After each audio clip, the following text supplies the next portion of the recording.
बहुत बहुत शुक्रिया दोस्तों। चलिए आइए, आज हम जो है राज्य की उत्पत्ति के सिद्धांत के अंतर्गत हमने आप लोगों को जो है दैवीय उत्पत्ति के सिद्धांत के बारे में चर्चा की थी।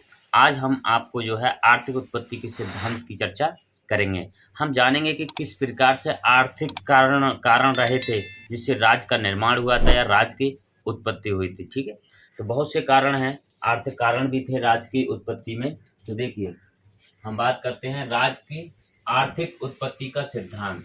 देखिए, राज्य की उत्पत्ति में कई विचारकों के अनुसार मनुष्य की आर्थिक आवश्यकताओं का सबसे प्रमुख भाग रहा है। कहते हैं कि कई विद्वान ऐसे हैं, कई विचारक ऐसे हैं जिन्होंने कहा है कि मनुष्य की आर्थिक आवश्यकताओं का सबसे प्रमुख भाग रहा है। कि राज्य की उत्पत्ति में सबसे प्रमुख भाग किसको माना है विद्वानों ने माना है आर्थिक आवश्यकताओं का। ठीक है, मनुष्य आवश्यकताओं का समूह है। मनुष्य की जब कोई आवश्यकता होता है उसका एक मनुष्य क्या है, समूह है। मनुष्य आवश्यकताओं का समूह है। उसकी सर्वप्रथम आवश्यकताएं भोजन, वस्त्र तथा मकान। किसी भी व्यक्ति को जीवन जीने के लिए उसके लिए भोजन की आवश्यकता पड़ती है, वस्त्र की आवश्यकता पड़ती है और मकान की आवश्यकता पड़ती है। ठीक है, आगे देखिए, इनकी संतुष्टि के लिए ही वह कार्य करता है। इन तीनों चीजों को प्राप्त करने के ही लिए मनुष्य क्या करता है, संघर्ष करता है, कार्य करता है। ठीक, वह इनकी संतुष्टि अकेले नहीं कर सकता, इसलिए वह दूसरों की सहायता लेता है और इस प्रकार कालांतर में विभिन्न प्रकार के संघों का जन्म होता है। कहते हैं कि मनुष्य इन अपनी संतुष्टि के लिए अकेले ही इनकी पूर्ति नहीं कर सकता, वह दूसरों का भी सहारा लेता है। जब दूसरों का सहारा लेता है तो इसी प्रकार से एक संघ बनते हुए चले जाते हैं। छोटे छोटे संघ बन जाते हैं। जब एक दूसरे की सहायता लेंगे, मैं आपकी और आप मेरी, हम दो चार छह लोग जब इकट्ठे हो जाते तो एक संघ कहलाता है वो। तो एक संघ बनते हुए चले गए। आवश्यकताओं की वृद्धि होती रही और इसके फलस्वरूप संघों का भी आकार बढ़ने लगा। जैसे जैसे हमारी आवश्यकताएं बढ़ी वैसे ही वैसे हमारे संघ जो थे, संघों का आकार भी बड़ा होता चला गया। इस प्रकार अंत में जाकर राज्य की उत्पत्ति हुई और संघ बढ़ता बढ़ता हो गया और उसका फिर एक मुखिया बनाने लगे और मुखिया बनाया गया, फिर वही जो है एक राज्य का रूप ले लेता है। वही संघ क्या है, एक राज्य का रूप ले लेता है। प्लेटो अपनी पुस्तक रिपब्लिक में मानता है कि राज्य की उत्पत्ति में आर्थिक कारण मौलिक कारण हैं। आर्थिक कारण कैसे कारण हैं, मौलिक कारण। अगर सवाल आता है कि प्लेटो अपनी पुस्तक रिपब्लिक में क्या मानता है, तो राज्य की उत्पत्ति में आर्थिक कारण को मौलिक कारण मानता है।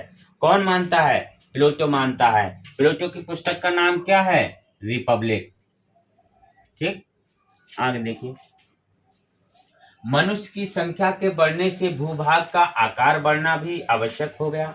जब मनुष्यों की संख्या बढ़ेगी तो वही भूभाग का आकार भी बढ़ेगा। कहाँ रहेंगे लोग, तो उसके लिए बिल्डिंगें भी बनाई जाएंगी, मकान भी बनाए जाएंगे, इसलिए युद्ध होने लगे। तो जब भूमि का आकार या भूभाग बढ़ाने के लिए क्या होने लगे कि आज मनुष्य की जब जनसंख्या बढ़ेगी तो अधिक मकान बनाने पड़ेंगे, भूमि की जरूरत पड़ेगी, तो उसके लिए भूमि का आवश्यकता पड़ी। तो उसमें क्या हुआ, फिर युद्ध होने लगे, आपस में युद्ध होने लगे भूमि के लिए। इस कारण सेना की आवश्यकता हुई। जब युद्ध होंगे तो सेना की भी हमको जरूरत पड़ेगी, तो सेना की भी आवश्यकता हुई। सेना का कार्य रक्षा करना था। सेना का कार्य सिर्फ क्या था कि लोगों की रक्षा करना, अपने लोगों की रक्षा करना। अंत में आंतरिक व्यवस्था को सुचारू रूप से चलाने के लिए शासकों की आवश्यकता पड़ी। अंत में क्या हुआ, जब युद्ध होने लगे तो अंत में क्या हुआ, एक सुचारू रूप से इस व्यवस्था को युद्ध करने के लिए या सारा कामकाज देखने के लिए, सुचारू रूप से चलाने के लिए इस व्यवस्था को किसकी जरूरत पड़ी, हमको शासकों की आवश्यकता पड़ी। इस प्रकार हम देखते हैं कि मनुष्यों की आवश्यकताओं के बढ़ने के परिणाम स्वरूप राज्य का जन्म हुआ। कहते हैं कि इस प्रकार जब अब व्यक्ति की या मनुष्य की क्या आवश्यकताएं बढ़ी और आवश्यकताओं के बढ़ने के परिणाम स्वरूप ही राज्य का जन्म होता है, राज्य की उत्पत्ति होती है। ठीक, आगे देखते हैं, इसको नोट करिए। देखिए, अब देखिए, मैकियावेली, हॉब्स, लॉक, मैंटेस्क्यू आदि सभी ने राज्य की नीति पर आर्थिक कारणों के प्रभाव को माना। कह रहा है कि सभी ने राज्य की नीति पर आर्थिक कारणों के प्रभाव को माना। किसने माना? मैकियावेली, हाब्स और लॉक मोंटेस्क्यू ने। ठीक। लॉक के अनुसार, लॉक ने राज्य का प्रमुख उद्देश्य व्यक्तिगत की रक्षा करना है। राज्य का प्रमुख उद्देश्य क्या है? व्यक्ति की रक्षा करना। ये किसने कहा? लॉक ने कहा। हैरिंगटन में, राज्य में सरकार का रूप आर्थिक तत्वों द्वारा निर्धारित होता है। ये कह रहे हैं कि राज्य में सरकार का रूप आर्थिक तत्वों के द्वारा निर्धारित होता है। ठीक है, ये किसने कहा? हैरिंगटन ने। कार्ल मार्क्स क्या कहते हैं? राजनैतिक शक्ति समाज में आर्थिक शक्ति द्वारा नियंत्रित होती है। ये कहते हैं कि राजनीतिक जो शक्ति है वो समाज में आर्थिक शक्ति के द्वारा नियंत्रित होती है। ठीक है, जिसमें आर्थिक शक्ति ज्यादा होगी। राज्य का प्रमुख उद्देश्य, कार्ल मार्क्स कहते हैं, एक वर्ग का दूसरे वर्ग का आर्थिक शोषण करना है। ये कहते हैं कि एक वर्ग का दूसरे वर्ग का आर्थिक शोषण करना है। तो आर्थिक शोषण कौन करता है? राज्य करता है। ठीक है, ये कार्ल मार्क्स ने कहा है। ठीक है, ये डेफिनेशन है जिनको जो है पूछ सकता है एग्जाम में, इनको आप नोट कर लीजिए। आयो, मुझे लगता है अब आप लोग समझ गए होंगे। देखिए, आज हमने जो है आपको आर्थिक कारण के बारे में चर्चा की कि आर्थिक उत्पत्ति के सिद्धांत में क्या बोलते हैं, किस तरीके से राज्य का निर्माण हुआ, किस तरीके से आर्थिक कारणों को माना गया। आर्थिक कारण में क्या है? युद्धों को महत्वपूर्ण माना गया कि जब युद्ध हुए, जब युद्ध होने से क्या हुआ? समाज एक संगठित होने लगा, सेनाएं बनने लगी, सेना बनने लगी, उनको व्यवस्थित रूप से चलाने के लिए शासकों का निर्माण हुआ, शासक बनने लगे, और जब शासक बनने लगे तो उन्हीं के द्वारा फिर क्या हुआ? एक राज्य का संगठन बन गया, एक राज्य बन गया, एक राज्य का निर्माण हो गया। ठीक है, तो आर्थिक कारणों का भी बहुत बड़ा महत्वपूर्ण भाग रहा है, आर्थिक कारणों का भी महत्व रहा है, क्योंकि उसमें हमको आर्थिक कारणों में हर व्यक्ति की आवश्यकता होती है। क्या? रोटी, कपड़ा, मकान, इस चीज की जरूरत होती है हर व्यक्ति को। और जब इस चीज की जरूरत होगी तो क्या होगा?